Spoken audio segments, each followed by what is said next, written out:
ঠাকুর শ্রী রামকৃষ্ণ মা ও স্বামীজির চরণে প্রণাম জানিয়ে শুরু করছি কথামৃত থেকে পাঠ।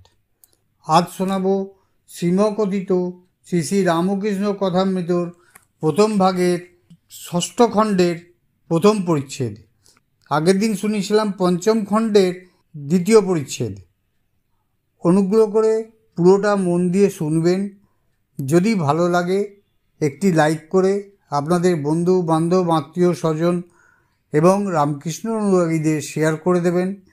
কমেন্টে মতামত অবশ্যই জানাবেন এবং এখনও সাবস্ক্রাইব না করে থাকলে দয়া করে সাবস্ক্রাইব করে বেল আইকন টিপে অল নোটিফিকেশান অন করে দেবেন। ধন্যবাদ।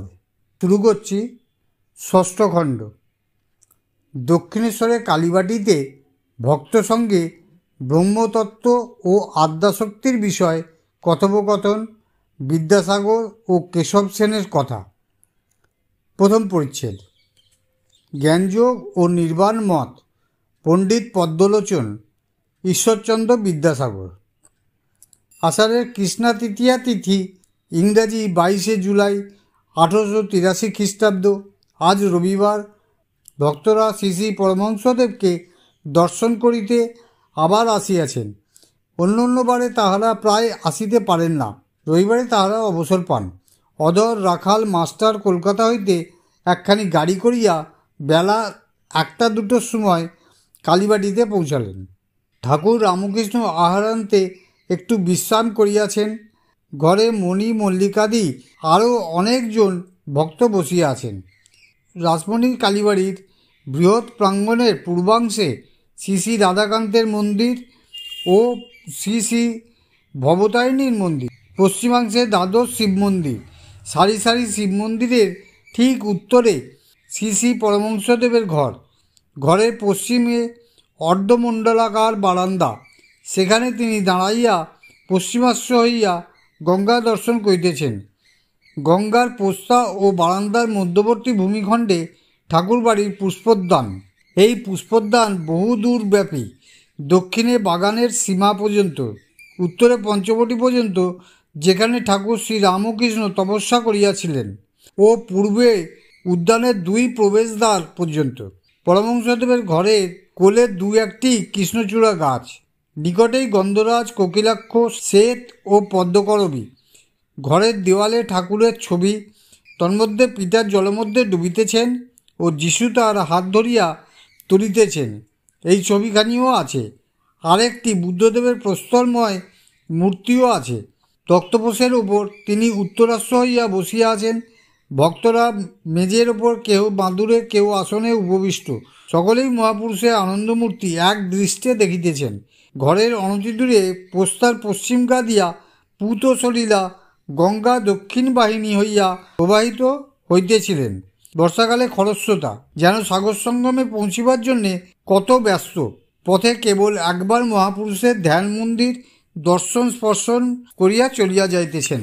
শ্রীযুক্ত মণি মল্লিক পুরাতন ব্রাহ্মভক্ত, বয়স 60-65। কিছুদিন পূর্বে কাশীধাম দর্শন করিতে গিয়াছিলেন। আজ ঠাকুরের দর্শন করিতে আসিয়াছেন ও তাহাকে কাশী পর্যটন বৃত্তান্ত বলিতেছেন।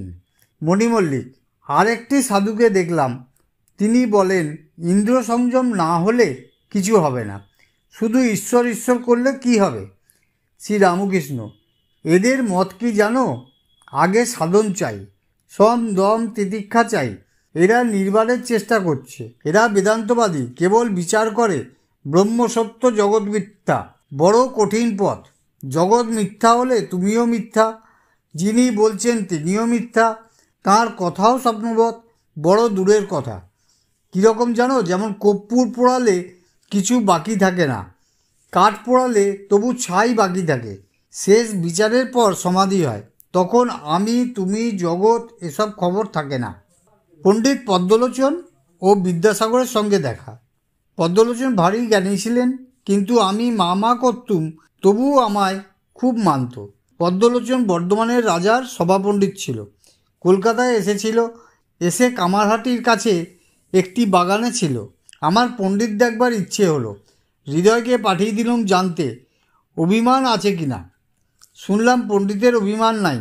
আমার সঙ্গে দেখা হলো, এত জ্ঞানী আর পণ্ডিত, তবু আমার মুখে রামপ্রসাদের গান শুনে কান্না। কথা কয়ে এমন সুখ কোথাও পাই নাই। আমায় বললে ভক্তের সঙ্গ করব, এ কামনা ত্যাগ করো, নচেত নানা রকম লোক তোমায় পতিত করবে। বৈষ্ণবচরণের গুরু উৎসবানন্দের সঙ্গে লিখে বিচার করেছিল। আমায় আবার বললে আপনি একটু শুনুন। একটা সভায় বিচার হয়েছিল, শিব বড় না ব্রহ্মা বড়। শেষে ব্রাহ্মণ পণ্ডিতরা পদ্মলোচনকে জিজ্ঞাসা করলে, পদ্মলোচন এমনি সরল, সে বললে আমার 14 পুরুষ শিবও দেখে নাই, ব্রহ্মাও দেখে নাই।